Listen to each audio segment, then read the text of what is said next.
नमस्कार श्रोताओं, शाम के ठीक 7:20 हुए हैं और ये समय है आपके अपने कार्यक्रम स्पोर्ट्स स्कैन का, जिसमें होती है खेल खबरों के साथ खेल और खिलाड़ियों की बातें और तमाम खेल खबरों का विश्लेषण और उन पर चर्चा करने के लिए हमारे साथ होते हैं स्पोर्ट्स एक्सपर्ट्स। आज की स्पोर्ट्स स्कैन के इस एडिशन के साथ मैं हूं आपका होस्ट और दोस्त सिद्धार्थ सिंह और तमाम खेल खबरों पर विस्तार से चर्चा करने के लिए हमारे साथ स्टूडियो में मौजूद हैं वरिष्ठ खेल पत्रकार सचिन कुमार। सचिन, स्पोर्ट्स स्कैन कार्यक्रम में आपका स्वागत है। धन्यवाद सिद्धार्थ। सबसे पहले नजर डालते हैं अब तक की स्पोर्ट्स हेडलाइंस पर। इंडियन सुपर लीग में अब से कुछ देर बाद बेंगलुरु का सामना हैदराबाद से होगा। आईएसएल में मौजूदा चैंपियन एटीके मोहन बागान ने एससी ईस्ट बंगाल के खिलाफ 2-0 से शानदार जीत दर्ज की। भारत और ऑस्ट्रेलिया के बीच खेली जा रही 3 मैचों की एकदिवसीय श्रृंखला का दूसरा मुकाबला कल सिडनी में खेला जाएगा और न्यूजीलैंड ने पहले T20 मुकाबले में वेस्टइंडीज को डकवर्थ लुईस नियम के आधार पर 5 विकेट से हरा दिया है।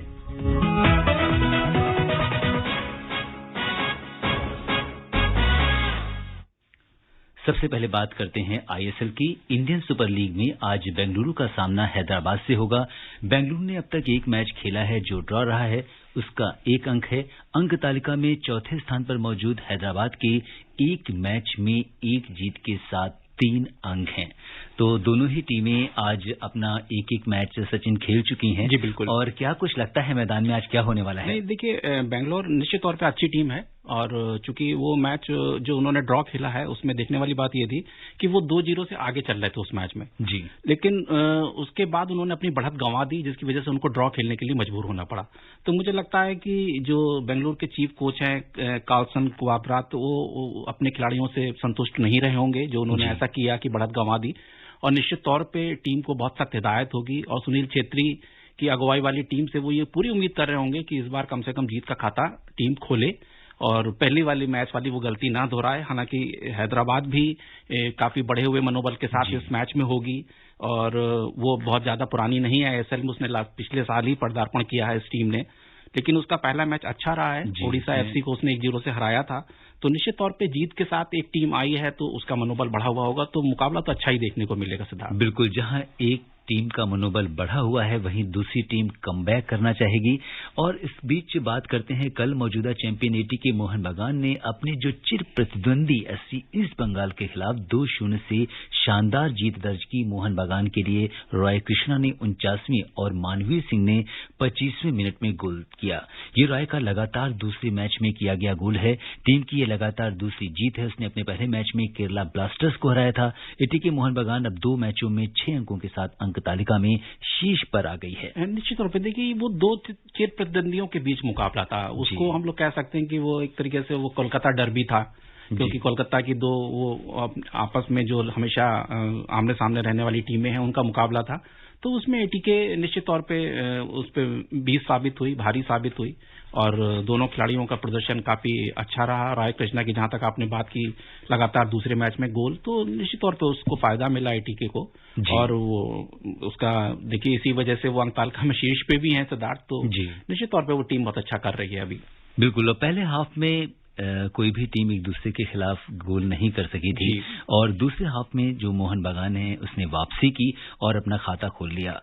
और इस तरह से जो कल 2-0 का जो मुकाबला था, तो ये अपने आप में, क्योंकि दोनों ही टीमें एक तरह से देखा जाए तो एक दूसरे के लिए पूरक हैं और जब असली मैच जो माना जाता है वो इन्हीं दोनों टीमों के बीच में माना जाता है। देखिए, आईएसएल की अब पुरानी टीम कह सकते हैं कि हम हो गई है जी, तो निश्चित तौर पे उसके पास इस बात का फायदा है क्योंकि वो काफी समय से इस लीग में खेल रही है, 3 बार खिताब भी जीत चुकी है, खिताब विजेता भी है। तो निश्चित तौर पे उसके पास अनुभवी खिलाड़ी, कोच का, अच्छे कोच होने का और लगातार खेलने का एक एडवांटेज है उसके पास। और चूंकि ये दोनों टीमें आपस में एक ही शहर की हैं और चिर प्रतिद्वंदी मानी जाती हैं, तो सबकी निगाहें थी इस मुकाबले पे और उसमें एटीके भारी रही और उनको अपने खिलाड़ियों के लगातार अच्छे खेलने का फायदा मिल रहा है। जी बिल्कुल, तो अब देखना होगा कि आज कौन सी टीम मैदान में कमाल दिखाती है।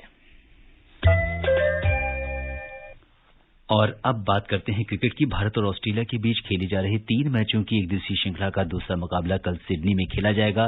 पहले मैच में मिली हार के बाद श्रृंखला में बने रहने के लिए टीम इंडिया को ये मैच जीतना होगा। फिलहाल ऑस्ट्रेलिया ने श्रृंखला में 1-0 की बढ़त बना ली है। इससे पहले कल कप्तान एरॉन फिंच और स्टीव स्मिथ के शतकों की बदौलत ऑस्ट्रेलिया ने भारत को 375 रन का लक्ष्य दिया था। जवाब में भारतीय टीम 8 विकेट पर 308 रन ही बना पाई थी। आकाशवाणी से हमेशा की तरह कल के मैच का आंखों देखा हाल सवेरे 8:30 बजे से मैच खत्म होने तक हिंदी और अंग्रेजी में बारी बारी से प्रसारित किया जाएगा। इसे एफएम रेनबो, राजधानी, प्रसार भारती यूट्यूब चैनल और दूसरे चैनल्स पर सुना जा सकता है। और कल के मैच के बारे में और क्या कुछ हुआ, आइए सुनते हैं हमारी सहयोगी अलका की ये रिपोर्ट।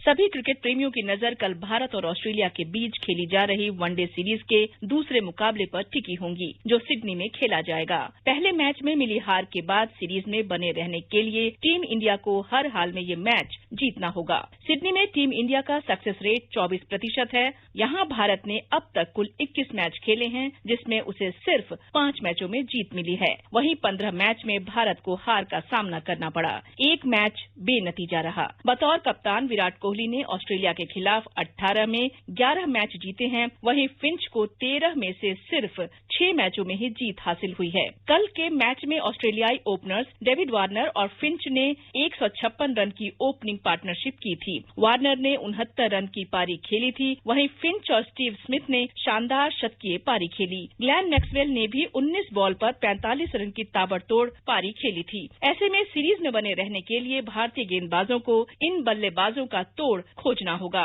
भारतीय बल्लेबाजों को जोश हैजलवुड और एडम जंपा से भी सतर्क रहना होगा, जिन्होंने पिछले मैच में 3-3 विकेट लेकर कड़ी चुनौती दी थी। भारत के खिलाफ सबसे ज्यादा विकेट लेने वाले पैट कमिंस भी खतरा बन सकते हैं। पहली हार के बाद भारतीय क्रिकेट प्रेमियों को ये उम्मीद है कि कल का मैच जीतकर टीम इंडिया सीरीज जीतने की होड़ में शामिल रहेगी। Alka Singh, sports can.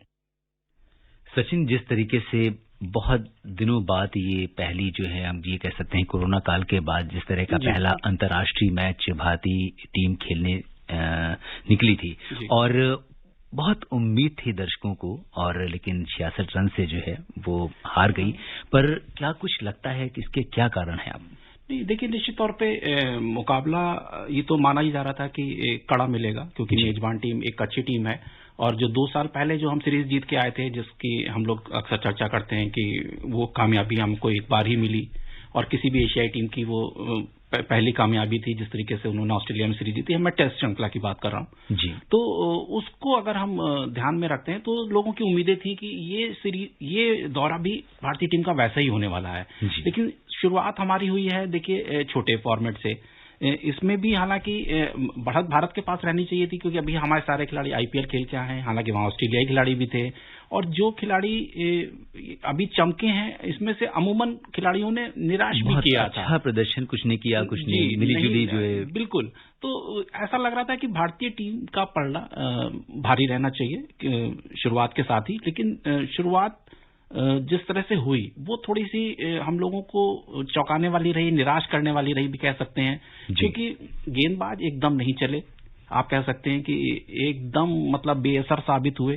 3 गेंदबाज तो ऐसे रहे जो हमारे मुख्य गेंदबाज थे, शमी के अलावा बुमराह, चहल और नवदीप, जिन्होंने रन दिए नहीं है, लुटाए हैं सिद्धार्थ। जी बिल्कुल, 8 से ज्यादा इकोनॉमी की रही है। तो सिर्फ शमी ही ऐसे थे जो थोड़ा सा असरदार साबित हुए मेजबान बल्लेबाजों के खिलाफ। 3 विकेट भी लिया उन्होंने। जी बिल्कुल। तो गेंदबाज तो एकदम बेअसर रहे, और जो बल्लेबाजी थी हमारी उसमें भी जो हमारे स्टार बल्लेबाज थे जी, खुद कप्तान कोहली, मयंक, इसके अलावा केएल राहुल।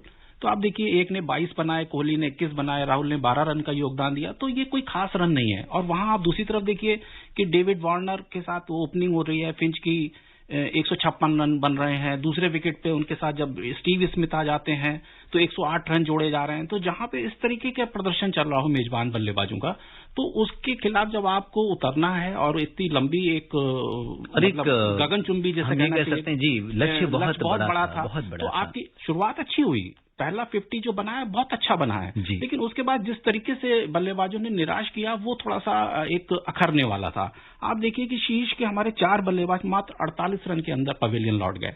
ये ऐसे मेजबान टीम के खिलाफ जो बहुत मजबूत है नहीं चलेगा, क्योंकि आप देखिए कि पहला विकेट आप 53 पे गंवा रहे हैं, फिर 78, 80, 101 पे आपने 4 विकेट गंवा दिए, तो निश्चित तौर पे आप बाहर होने लगे। हालांकि हार्दिक पांड्या जब आए बाद में तो वो थोड़ी सी एक उम्मीद की किरण थी, लेकिन चूंकि लक्ष्य बहुत बड़ा था सिद्धार्थ, तो हार्दिक पांड्या और शिखर धवन के खाली 2 लोगों के बीच में बिल्कुल इतना नहीं संभव था। आप सोचिए कि सिर्फ 2 बल्लेबाजों पे अगर हम छोड़ दें तो ये संभव नहीं था। आप देखिए ना कि माइकल होल्डिंग ने आज अपने यूट्यूब चैनल पे बोला है कि ऐसे मैच के लिए धोनी जैसे खिलाड़ी होने का जरूरी है जी, जिसको ये मालूम हो, जिसको ये भरोसा हो कि इतना बड़ा टारगेट हम अचीव कर सकते हैं, और वो पीछे आते थे खेलने के लिए। तो उन्होंने ये ध्यान दिलाया कि अभी भारत के पास पिछले क्रम में कोई ऐसा बल्लेबाज नहीं है जी जो इतने बड़े या किसी भी चुनौतीपूर्ण स्कोर को पाने की कोशिश करने में सक्षम हो। और सबसे बड़ी बात है रवैये की। आप देखिए टीम का रवैया बड़ा बिखरा हुआ सा था, फील्डिंग अच्छी नहीं हो रही थी। होल्डिंग ने भी कहा, बाकी एक्सपर्ट्स ने भी कहा, फील्डिंग में हम लोग। आपको लगता है कि एक बहुत बड़ा लक्ष्य सामने था जिसकी वजह से दबाव में आ गई टीम इंडिया? नहीं, तो फील्डिंग तो आपने पहले खराब करी ना, जब हमारे पास लक्ष्य नहीं था, जब वो लक्ष्य देने की तैयारी कर रहे थे, फील्डिंग तो तब खराब हुई ना सिद्धार्थ जी। हमने, अगर आप पहले गेंदबाजी करने उतर रहे हैं और वो बल्लेबाजी करने उतर रहे हैं, तो फील्डिंग तो आपकी वहीं खराब हो रही है। शुरुआत ही वही कहते हैं कि अगर शुरुआत से अगर आप हर बल्लेबाज को मौका देंगे, ग्लेन मैक्सवेल को भी आपने मौका दे दिया जो कि 45 रन बनाने में कामयाब रहे। और बड़ा चुटीला सा एक मैक्सवेल का सुनने में आया था कि उन्होंने, चूंकि केएल राहुल उनके आईपीएल टीम के कप्तान भी हैं, तो उन्होंने उनसे कहा था कि सॉरी राहुल जी, मैंने, क्योंकि वो आईपीएल में वो उस तरीके से कामयाब नहीं हुए थे, और यहाँ पे उन्होंने एक अच्छी आक्रामक पारी खेली। मात्र 19 गेंद पे उन्होंने 5 चौके लगाए, 3 छक्के लगाए और 45। तो उन्होंने कहा सॉरी राहुल, ऐसा सुनने में आया है कि ऐसा उन्होंने उनको एक चुटीले अंदाज में बोला कि यार कप्तान, तुम्हारी टीम के लिए तो हम कुछ नहीं कर सके, लेकिन हम अपने देश के लिए यहाँ पे इतनी अच्छी पारी हम खेलने में सफल। और अगर यहाँ पे ये बता दें कि भारत और ऑस्ट्रेलिया के बीच अब तक 141 ओडीआई खेले गए हैं। इसमें टीम इंडिया ने 52 मैच जीते हैं और 79 मैच हारे हैं, जबकि 10 मुकाबले बेनतीजा रहे हैं। और ऑस्ट्रेलिया के खिलाफ उसी के घर में भारतीय टीम ने 52 एक दिवसीय खेल खेले हैं, जिसमें से 13 जीते हैं और 37 मैच हारे हैं। 2 ओडीआई जो है वो बेनतीजा रहे हैं। तो हालांकि ऑस्ट्रेलियाई टीम शुरू से ही बहुत एक सशक्त टीम रही है, लेकिन जिस तरह से पिछले दिनों में भारतीय टीम ने प्रदर्शन किया है, एक मजबूत टीम बन के उभरी है और उससे ये उम्मीद की जाती है कि वो चैंपियंस वाली परफॉर्मेंस वहां भी दिखाए। देखिए अभी ये कोहली के लिए बड़ा महत्वपूर्ण हो गया है जी, क्योंकि देखिए कोहली सिडनी में उनका प्रदर्शन एक तो अच्छा नहीं रहा कभी जी, एक तो उनका रिकॉर्ड इस मैदान पे खराब है, और दुर्भाग्य ये है कि उनको दूसरा मैच भी इसी मैदान पे खेलना है जी। पहला तो हमने खेला ही, अब दूसरा भी हमें यहीं खेलना है, और सीरीज में 3 ही मैच हैं। तो अगर इस मैदान पे उन्होंने मात्र 6 पारियों में 57 रन बनाए हैं, उसमें से 21 हाईएस्ट है, जो पहले इस पारी से पहले भी उन्होंने 21 ही रन हाईएस्ट बनाए थे सिद्धार्थ यहाँ। तो आप ये देखिए कि उनका एक तो रिकॉर्ड यहाँ खराब है, जबकि ओवरऑल रिकॉर्ड इनका यहाँ पे बहुत अच्छा है। 50 की ऊपर की औसत से उन्होंने ऑस्ट्रेलिया में 1100 से ऊपर रन बनाए हुए हैं, 5 शतक भी लगाए हैं। लेकिन सिडनी मैदान पे आते ही मालूम नहीं क्या हो जाता है। हो सकता है कि ये इस मिथक को कल तोड़ने में कामयाब रहे। और बतौर कप्तान यहाँ पे जो है टीम लगातार हार रही है, ये भी एक बड़े खराब चीज है। टीम इंडिया ने अभी तक पहली बार ऐसा हुआ है 9 साल बाद कि लगातार 4 वनडे गंवा दिए हैं, इस वनडे को मिला के 4 वनडे गंवा दिए हैं। और अंतर्राष्ट्रीय मैचों की बात करें तो लगातार 6ठा मैच हारी है। तो बतौर कप्तान भी उनको कुछ साबित करके दिखाना है, और बतौर खिलाड़ी भी यहाँ साबित करके दिखाना है। जैसे कि सिडनी में की आपने बात करी, तो यहाँ पे टीम इंडिया का जो सक्सेस रेट है वो 24% है। यहाँ पे 21 ओडीआई खेले गए हैं, जिसमें से 5 में टीम इंडिया को जीत मिली है, जबकि 15 मैच हम हार चुके हैं और 1 में बेनतीजा रहे हैं। बिल्कुल। और हमारी 2 गेंदबाजों के शायद साथ हो सकता है कि उनको चोट की प्रॉब्लम हुई है, एक चहल के साथ और एक नवदीप के साथ, तो हमें एक बदलाव भी देखने को मिल सकता है कल मैच में। तो क्योंकि गेंदबाजी में हालांकि ये माना जा रहा है कि बदलाव बड़ा अवश्यम भावी है, क्योंकि जिस तरीके से गेंदबाजी बहुत लचर रही है, लेकिन 2 लोगों को अगर चोट है तो शायद उस वजह से भी हो सकता है कि बदलाव कल देखने को मिले। तो उससे हो सकता है कि कुछ टीम में प्रदर्शन पे असर पड़ सकता है, क्योंकि चहल की जगह कुलदीप आएंगे और नवदीप की जगह जो है वो शार्दुल ठाकुर आएंगे टीम में। मतलब ऐसा माना जा रहा है, अभी कोई तय नहीं है। और इसी तरीके का ऑस्ट्रेलिया के साथ भी हो सकता है कि वहां पे एक उनके गेंदबाज को जो है चोट लगी है, स्टोइनिस को, तो उनकी जगह शायद कैमरन ग्रीन को खेलने का मौका मिल सकता है सिद्धार्थ कल। और ग्रीन जो है वो शेफील्ड शील्ड में बहुत अच्छे किस्म के ऑलराउंडर माने जा रहे हैं और हो सकता है कि ये मौका उनको कल मिले और उनका पदार्पण हो। जी बिल्कुल, तो देखना दिलचस्प होगा कि कल के मैच में क्या कुछ रहता है। और बीसीसीआई ने कल बताया कि सलामी बल्लेबाज रोहित शर्मा का फिटनेस टेस्ट 11 दिसंबर को होगा। वहीं दूसरी ओर तेज गेंदबाज ईशांत शर्मा ऑस्ट्रेलिया दौरे से बाहर हो गए हैं क्योंकि समय पर मैच फिटनेस हासिल नहीं कर सके। रोहित के फिटनेस टेस्ट और टेस्ट सीरीज में खेलने की संभावनाओं पर बीसीसीआई सचिव जय शाह ने कहा कि रोहित राष्ट्रीय क्रिकेट अकादमी में है और 11 दिसंबर को फिटनेस टेस्ट के बाद ही पता चलेगा कि रोहित शर्मा 17 दिसंबर से शुरू होने जा रही 4 टेस्ट मैच की सीरीज में खेल सकेंगे या नहीं। तभी हम लोग बात कर रहे थे, तो रोहित शर्मा का भी जब फिटनेस टेस्ट 11 दिसंबर को होगा तो इसके बाद पता चलेगा। रोहित टीम के लिए बहुत जरूरी है सिद्धार्थ। मतलब एक आंकड़ा है, मतलब बड़ा मुझे हैरत हुई पढ़ के कि रोहित ये 2020 में जिस मैच में नहीं रहा टीम इंडिया वो मैच हारी है। तो मुझे लगता है कि वो क्या हमारे लकी चार्म भी हैं टीम के लिए। लकी चार्म है, बहुत उम्मीदें थी और जब ये फिटनेस पे सवाल आए तो लोग से बड़े निराश भी हुए। और इसमें तो कोई संदेह ही नहीं है कि वो छोटे फॉर्मेट के एक बहुत शानदार खिलाड़ी हैं और कोई भी टीम उनके बिना मतलब उनको कमी अखरेगी। अधूरापन तो मैं नहीं कह सकता, लेकिन उनकी कमी अखरेगी। और बात करते हैं न्यूजीलैंड वेस्टइंडीज श्रृंखला की। न्यूजीलैंड ने पहले 2020 मुकाबले में वेस्टइंडीज को डकवर्थ लुईस नियम के आधार पर 5 विकेट से हरा दिया है। मैच बारिश की वजह से 20 ओवर की जगह 16-16 ओवर का कर दिया गया था।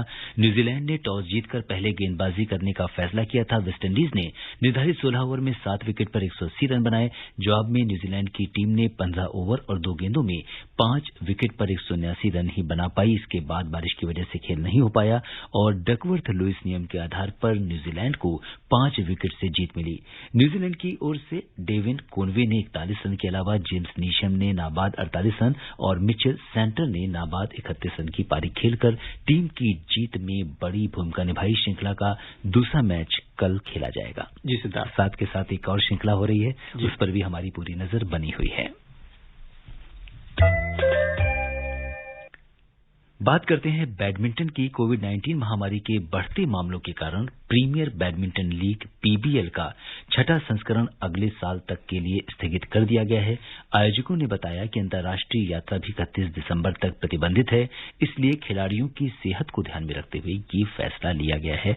कितनी बार बार कोरोना की वजह से बहुत सारी ऐसी सीरीज हैं जो आगे पीछे हो रही हैं। पीबीएल एक ऐसी सीरीज है जिसमें विदेशी खिलाड़ी भी आते हैं, तो निश्चित तौर पर देखिए अभी अंतर्राष्ट्रीय यात्राओं पे भी प्रतिबंध है दिसंबर तक, तो इसलिए इसका कोई अभी बन नहीं सकता था मामला, क्योंकि विदेशी खिलाड़ी आ नहीं पाएंगे। आप ये देखिए कि ये तो फिर भी इसमें अंतर्राष्ट्रीय खिलाड़ी आते हैं। हमारी आज ही की खबर है कि राष्ट्रीय कुश्ती प्रतियोगिता को भी स्थगित कर दिया गया है और वो शायद जनवरी अंत तक में सोच रहे हैं कि तब तक स्थितियां कुछ सामान्य हो जाएंगी तब वो उसको आयोजित कराएंगे।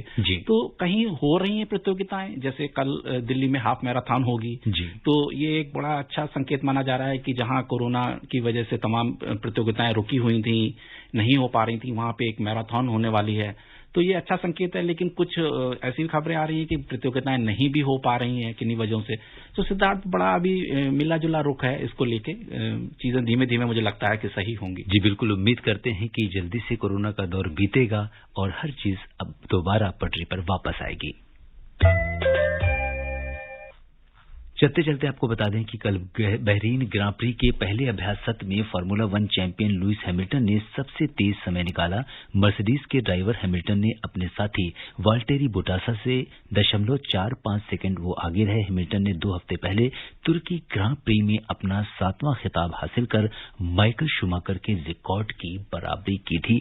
तो लुईस हैमिल्टन जो है इस समय बहुत जबरदस्त फॉर्म में चल रहे हैं। निश्चित तौर पे वो इस दौर के चैंपियन हैं। माइकल शूमाकर का एक दौर था और उसी दौर को एक तरीके से वो इस दौर के माइकल शूमाकर कह सकते हैं आप लुईस हैमिल्टन को। तो निश्चित तौर पे वो बड़े खिलाड़ी हैं इस खेल के। और श्रोताओं, अब समय अनुमति नहीं दे रहा है कि हम कुछ और खेल खबरों पर चर्चा करें। सचिन, आप हमारे स्टूडियो में आए और तमाम खेल खबरों पर चर्चा करनी और विशेषज्ञ राय साझा करने के लिए आपका बहुत बहुत धन्यवाद। धन्यवाद सिद्धार्थ। श्रोताओं, स्पोर्ट्स कैन में आज के लिए बस इतना ही। अगर आप इस कार्यक्रम को दोबारा सुनना चाहते हैं तो लॉग ऑन कर सकते हैं हमारी वेबसाइट newsonair.com पर। कल शाम 7:20 पर दोबारा मुलाकात के वायदे के साथ इजाजत दीजिए अपने होस्ट और दोस्त सिद्धार्थ सिंह को। तब तक के लिए नमस्कार।